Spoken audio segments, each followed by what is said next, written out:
Dans cette courte vidéo, tu vas savoir comment anticiper tes revenus avec 6 critères avancés, que ce soit à savoir combien tu vas générer le mois prochain, les 6 prochains mois, voire un an ou deux. Peut-être que tu as des projets qui sont importants, tu as envie d'acheter un bien immobilier, payer les études de tes enfants ou convaincre la banque de solidifier ton business à travers un prêt. Donc peu importe, c'est la raison pour laquelle tu dois savoir exactement comment prévoir ton chiffre d'affaires, ton profit. Et dans cette vidéo, je vais te montrer à travers 6 indicateurs clés et ce sont des indicateurs avancés que très peu de personnes t'en parlent. Sans plus tarder, je te partage l'écran et on va commencer par le tout premier indicateur. Le tout premier indicateur, c'est ce qu'on appelle le CAC, le coût par acquisition client. Donc ça te permet quoi? Pour moi, en tout cas, c'est le premier indicateur que tu dois connaître. Ça te permet de savoir entre ce que tu dépenses en marketing. Exemple, je dépense 200 € en publicité. Et puis quand je dépense 200 €, ben, j'ai un client qui me paye 1000 €. Donc, mon coût par acquisition client, il est de 200 €. Ok. Donc, parfois, tu dois avoir une certaine moyenne. Donc, ton but ici, c'est de connaître cette mesure-là, entre combien tu dépenses et combien tu récoltes. Et ça, c'est la première mesure de base. Si tu ne sais pas combien ça te coûte d'obtenir un client, effectivement, tu vas te demander les inconvénients, c'est que tu sais pas comment acquérir un client. Quand tu dépenses dans la publicité où on te dit de dépenser de l'argent, tu paniques, tu stresses, alors que quand tu connais ce chiffre-là, exemple, imaginons que ton CAC il est à 200 € en moyenne, donc tu sais que tu peux monter avec un pic à 300 € maximum, d'accord, pour uniquement des offres à 1000 €. Bien sûr, si tes offres changent et augmentent en fonction, le coût d'acquisition il peut être un peu plus élevé. Par exemple, nous, pour certaines de nos offres qui sont à plus de 10 000 €, notre coût d'acquisition client, il est à plus de 1000 €.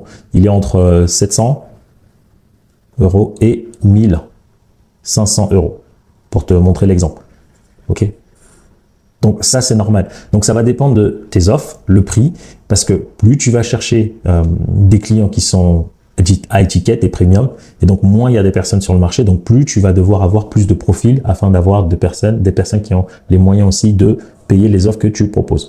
Donc ça, c'est le premier critère, c'est ce qu'on appelle le CAC. Si tu le connais, tu pourras même aller voir les investisseurs ou quoi que ce soit et leur montrer que ton business, il va évoluer. Et pour évoluer, peut-être si tu as besoin de budget publicitaire, si tu as besoin d'investissement dans ton entreprise pour sortir par exemple d'une situation assez compliquée, quand tu maîtrises ces chiffres-là et que tu montres que ça fait plusieurs mois que ton CAC, il ne change pas, mais tu as peut-être un défaut de trésorerie, sait-on jamais, et la banque ou des gens peuvent te prêter parce que ça, avec le CAC, ton business devient prévisionnel. Donc, on sait que si on dépense entre 200 et 300 € en moyenne, ça te permet d'avoir une vente et donc ça devient mathématique. Donc ça, c'est le premier critère. Dis-moi ce que tu en penses déjà en commentaire. Est-ce que tu le connaissais ou pas? Peu importe ton activité, indépendant, professionnel, souvent, le piège, c'est de croire que c'est seulement pour les grosses entreprises, alors que non. Ensuite, le deuxième critère, c'est le cycle de vente par client moyen. D'accord? C'est de savoir combien de temps il te faut en moyenne pour qu'un prospect devienne client. D'accord. Et derrière, on va avoir un deuxième chiffre qui est combien est ce taux-là. Donc, je vais te le dire juste après, mais tu vas le comprendre. Laisse-moi te présenter ça à l'écran. Donc, le cycle de vente par client te permet de te dire, OK, mon coût d'acquisition client, il est ici à 200 €. Mais le problème, c'est si tu as un client, tu dépenses 200 €, mais tu dépenses 200 € sur 2 mois pour avoir un client à 1000 €, c'est-à-dire c'est 60 jours qu'il te faut pour acquérir un client. Donc, il nous faut savoir le cycle de vente, donc le temps qu'il te faut pour trouver ce type de client-là en moyenne.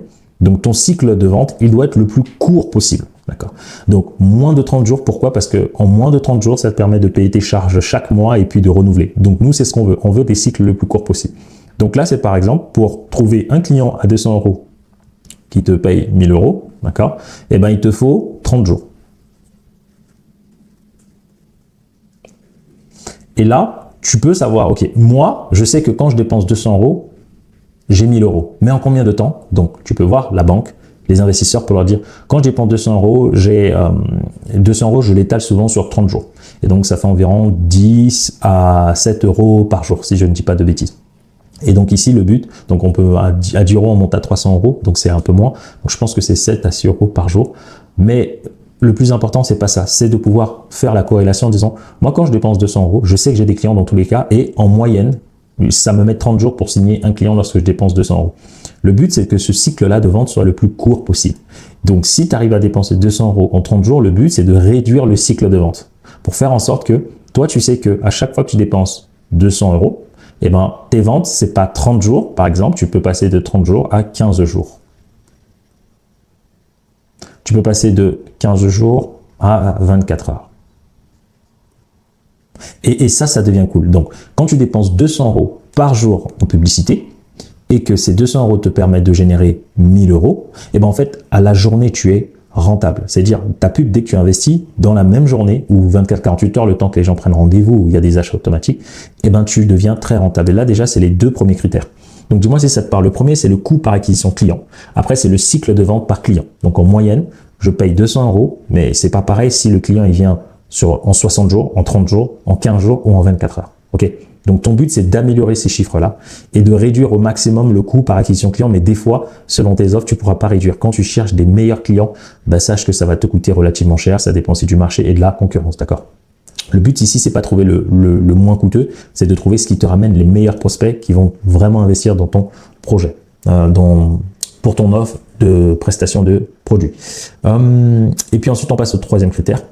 Le troisième critère, c'est le taux de transformation par client. Donc, pour avoir, par exemple, quand on dépense 200 €, pour avoir les 1000, eh ben, on a peut-être, donc 200 €, ça nous fait, on va imaginer, 100 prospects. D'accord, 100 prospects. Et sur ces 100 prospects-là, on a généré 1000 €, ben, ça nous fait une vente, on va dire. Une vente. Donc, ici, ça veut tout simplement dire que à chaque fois que vous avez 100 prospects, ça vous génère une vente. Donc, vous êtes à 1% de taux de transformation. C'est aussi simple que ça. Donc, ici, vous devez maîtriser ce taux-là. Quel est votre taux de transformation? Combien de personnes arrivent sur votre page? Combien achètent si vous êtes sur de la vente directe? Combien de personnes, combien de prospects vous avez? Et sur ce nombre de prospects, combien derrière achètent? Donc, sur 100, est-ce que c'est 5? Sur 100, est-ce que c'est 10 ventes? Donc, le but, c'est de connaître ce taux de transformation parce qu'une fois que vous l'avez, 1%, vous allez voir à la toute fin, si vous jouez sur l'un de ces chiffres-là, vous pouvez doubler, tripler votre chiffre d'affaires comme vous pouvez le casser. Ok? Donc ça, c'est pour moi un chiffre qui est important.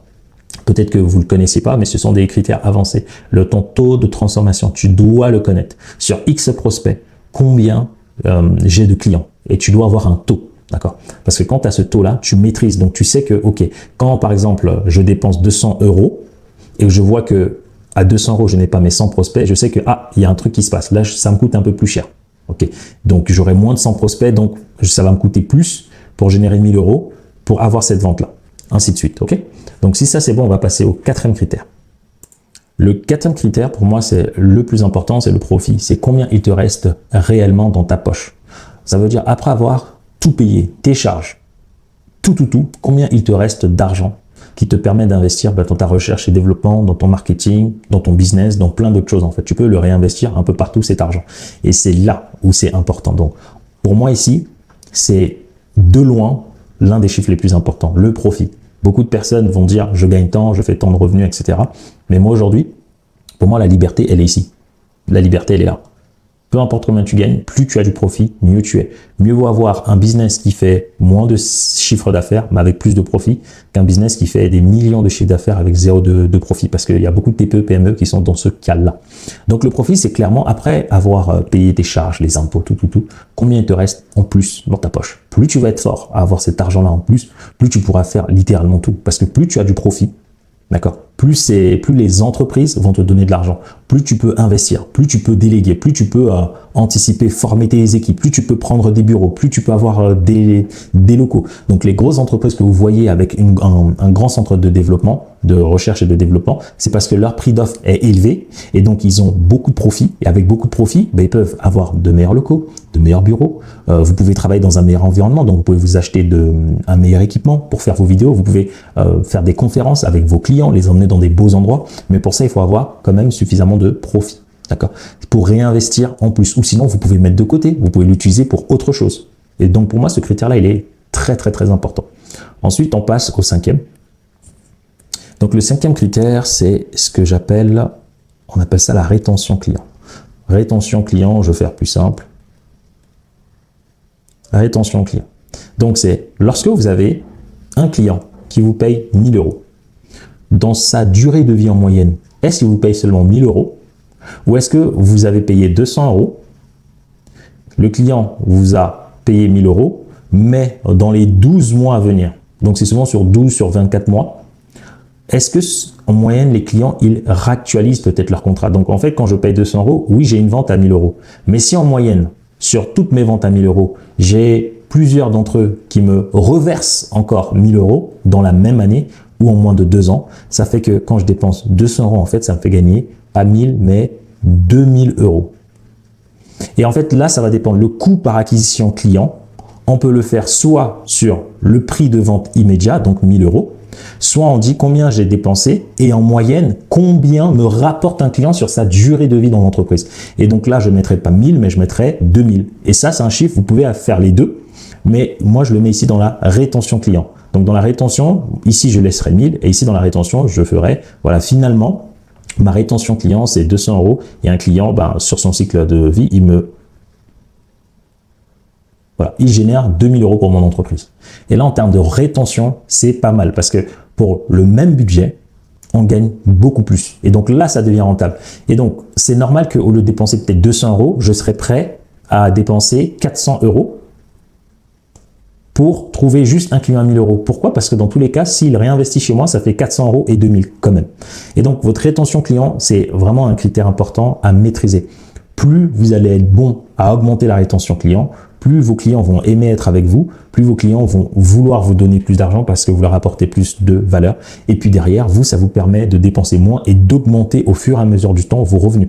Et donc ça ne vous coûte pas plus d'argent, c'est juste un effort marketing. Vous proposez, les clients repayent chez vous. Et ça, c'est génial. Donc ça, c'est le 5e critère. Et puis ensuite, on va passer au 6e et dernier critère. C'est celui-ci. Hop, hop, hop. 6. Donc pour moi, c'est le cash collecté. En fait, le cash collecté, c'est si vos clients vous payent 1000 €, sauf que vous avez un étalement de paiement sur 10 mois, ça fait 100 € que vous payez, que en fait un client à 1000 € vous paye. Là, on n'est pas bon. Le cash collecté, c'est sur votre prix de vente, combien en moyenne vous récoltez. Est-ce que souvent les gens font des paiements en une fois, en 2 fois, en 5 fois, en 10 fois, en plus? Parce que ça va être le nerf de la guerre pour savoir combien vous arrivez à encaisser. Et donc, le but, c'est que votre cash collecté soit le plus haut possible en moins de 30 jours. Et là, vous avez les 6 critères avancés pour toutes les personnes qui se demandent comment maîtriser mon business. Si vous connaissez ces chiffres-là, pour moi, c'est les principaux, d'accord? C'est largement suffisant pour maîtriser votre business, pour faire n'importe quel investissement. Votre seul but, c'est de faire en sorte d'avoir un coût par acquisition client qui vous permet d'avoir de la rentabilité quand vous investissez en pub. Vous devez avoir le coût par vente, par client, dans le temps le plus court possible, d'accord? Le mieux, c'est en 15, 30 jours, 24 heures, c'est vraiment top. Ensuite, le taux de transformation par client, vous devez l'augmenter ou en tout cas être dans la moyenne de votre niche. Le profit, vous devez avoir le maximum de profit possible. D'accord. La rétention client, vous devez, sur la base de l'ensemble de vos clients, vous devez en avoir qui sont satisfaits et qui réinvestissent chez vous sans que ça vous coûte plus.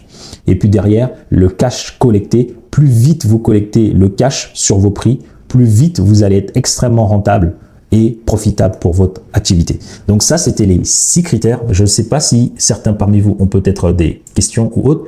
Laissez-les-moi en commentaire, je vais revenir ici. Et puis, je vais faire ça comme ça. Donc dites-moi déjà si ça vous a plu, si vous connaissez peut-être l'un de ces critères et si vous ne les connaissez pas, c'est la raison pour laquelle je vous ai préparé une formation qui est 100% gratuite où je vous parle du système que je mets en place avec les clients qu'on accompagne. Donc en description, vous allez avoir de quoi prendre rendez-vous directement avec nous, regarder la formation complète et bénéficier du calculateur de liberté. Vous allez avoir la présentation de nos programmes, nos avis clients. Vous pourrez nous contacter par mail. N'oubliez pas de voir les 5 formations de base, comment créer et trouver des clients grâce à une offre. Donc, votre communication, votre positionnement, vos prix, on en parle dans cette formation totalement gratuite. Ici, comment trouver des clients avec votre site, comment trouver des clients avec la publicité, Google, Instagram, YouTube, Facebook, comment trouver des clients avec votre Google My Business et comment trouver des clients avec les réseaux sociaux. Et comme d'habitude, si ça vous a plu, continuez à regarder l'une de ces 2 vidéos-là qui viennent de s'afficher, parce que vous allez pouvoir littéralement changer votre vie. N'oubliez pas de vous abonner et je vous dis à très vite dans une autre vidéo. Ciao, ciao.